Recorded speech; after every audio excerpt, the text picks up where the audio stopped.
que assumiu para si a responsabilidade de uma humanidade, de uma espécie, veio, morreu pela espécie para mostrar o amor à espécie, deu a essa espécie, que era uma espécie escrava, deu a essa espécie um período de tempo para que ela fizesse a sua decisão, que ela fizesse a sua escolha e trilhasse o seu caminho durante esse período.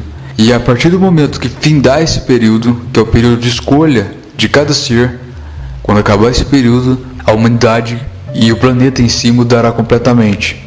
Será o que os religiosos dizem como a tribulação, e sim, é verdade. Então, é uma questão de escolha. Cada pessoa hoje, apesar de ser uma escrava, de ter que seguir regras, quando eu digo seguir regras, são regras impostas pela sociedade que não condizem com o ser. Por exemplo, hoje, as pessoas todas no planeta, elas precisam ter sempre. O importante é você ter e não o ser. Essa questão é uma manipulação também, porque o ser humano em si, ele não é assim.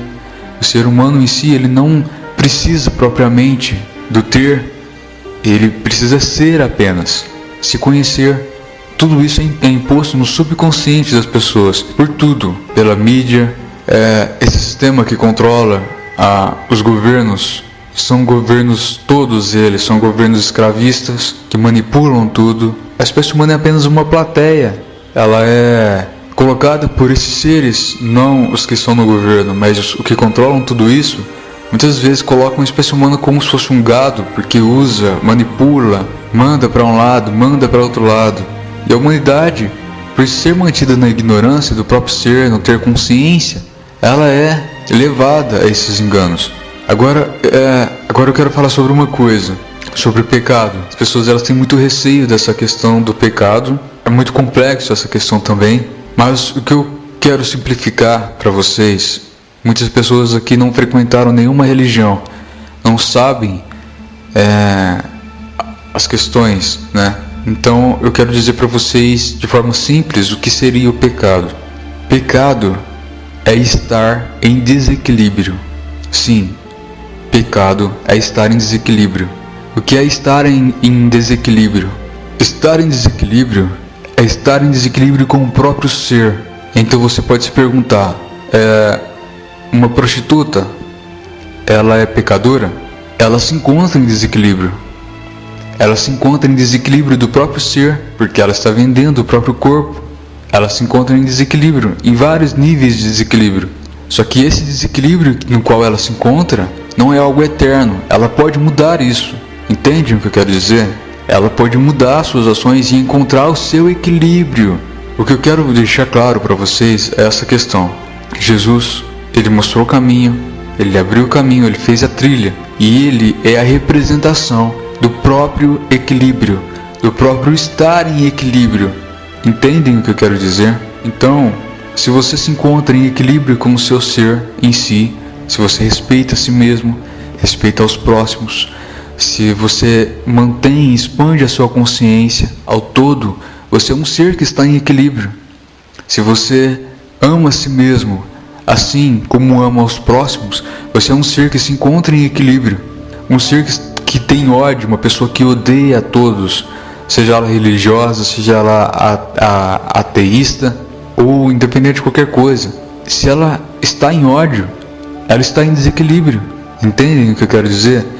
Então, eu acredito que nunca ninguém falou isso para vocês sobre o que seria pecado. As pessoas elas têm medo de falar sobre isso, mas o pecado é estar em desequilíbrio. E o que esse sistema proporciona para todas as pessoas é estar justamente em desequilíbrio, para que as pessoas não se encontrem, não se achem, não encontrem um caminho da verdade e assim possam trilhar a trilha para sair desse sistema. É justamente por isso que a alimentação industrializada ela é feita justamente de uma forma que mantém as pessoas em desequilíbrio, porque tem coisas na alimentação que estimulam esse desequilíbrio do ser. Se você for buscar a composição química desses alimentos industrializados, você vai perceber que esses alimentos são feitos, parece que propositalmente, para te deixar em desequilíbrio, e te deixar em desequilíbrio físico, mental e espiritual. Isso é proposital. Isso é para manter a humanidade na ignorância. Esse planeta, tudo que existe nele, infelizmente, é para corromper a espécie humana em si. A única coisa que existe nesse planeta ainda de verdadeiro é a natureza. E mesmo assim a natureza vem sendo manipulada. Os alimentos foram modificados geneticamente. Algumas árvores foram modificadas geneticamente. Pode soar confuso para algumas pessoas, mas existem coisas muito complexas. Por não entenderem, vocês julgam, vocês acham que são coisas bobas, que são coisas insignificantes. E o conhecimento que vocês possuem é baseado no que essa sociedade fez vocês acreditar e no que essa sociedade passou para vocês. Porque o real conhecimento elas mantêm oculto da humanidade. É para manter a humanidade na ignorância. Dentro da terceira dimensão existem camadas dimensionais. E existem seres dentro dessas camadas dimensionais da terceira dimensão que são seres, digamos que negativos. Eles não querem evoluir em uma questão de equilíbrio. Um alerta que eu tenho para dizer para vocês é: toda pessoa, independente do que ela disser, se ela falar para vocês que não existe uma dualidade de energia, não existe o contraponto de uma dualidade de energia neste planeta, que seria algo positivo e algo negativo, toda pessoa que disser que não existe isso, que existe apenas a ignorância humana, vocês precisam tomar cuidado com essas pessoas.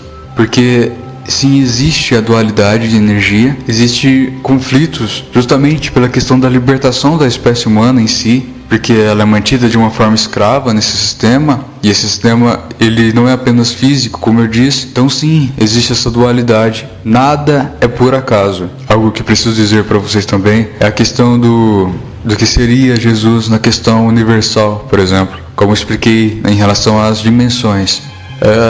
Essa dimensão, a terceira dimensão, onde a espécie humana habita e vive, é uma dimensão propícia para tudo que existe nesse planeta.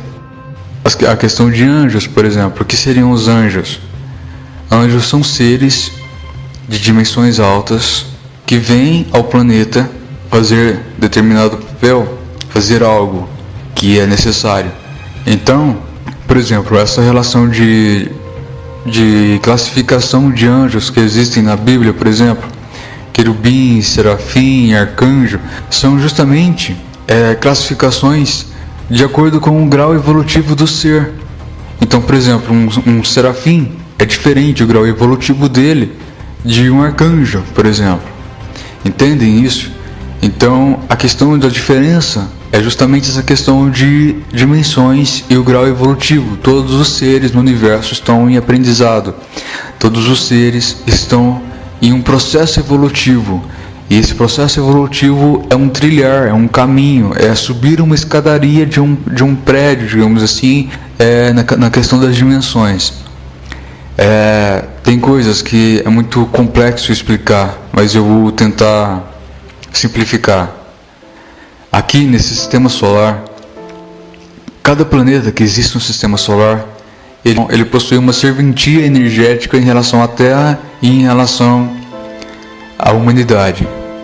Existem seres nas dimensões altas e que projetam as energias, e essas energias refletem justamente na humanidade, nos seres humanos.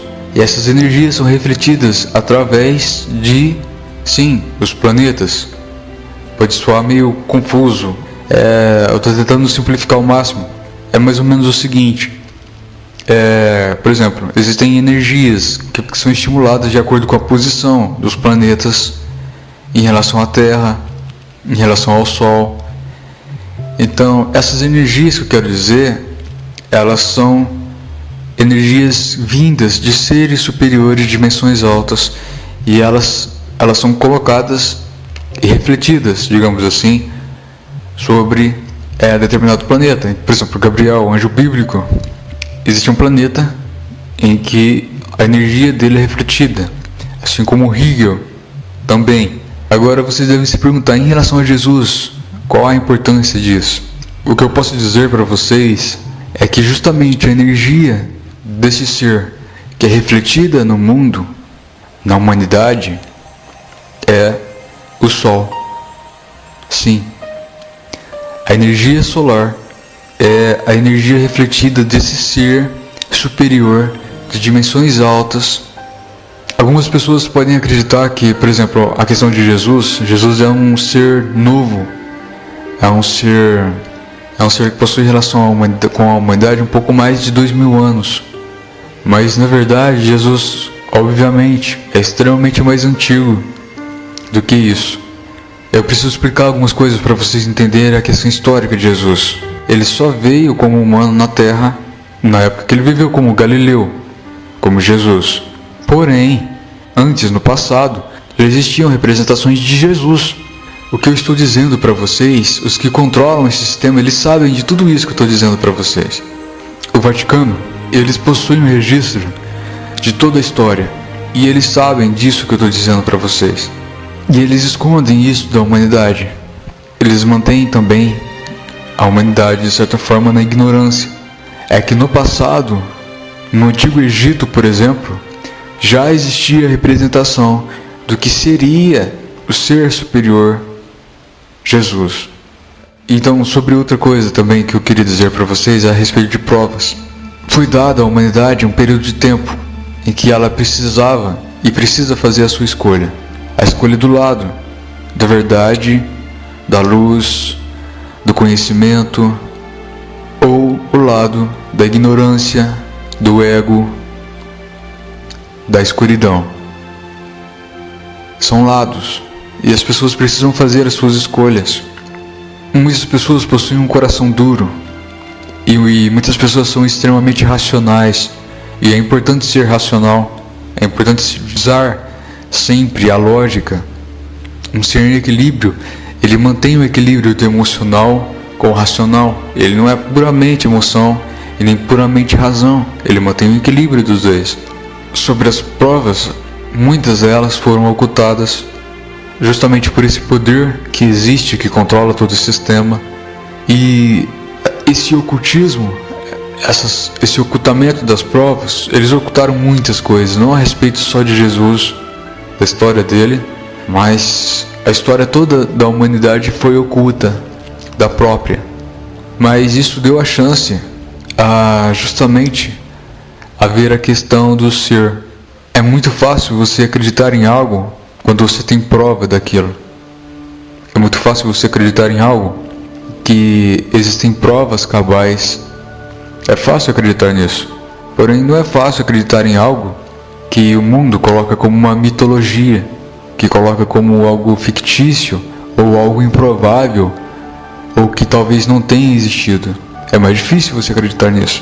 O que eu posso dizer para vocês como uma prova de que tudo isso é real, basta olharem ao entorno de vocês, olhem o mundo de vocês, olhem a vida que as pessoas vivem.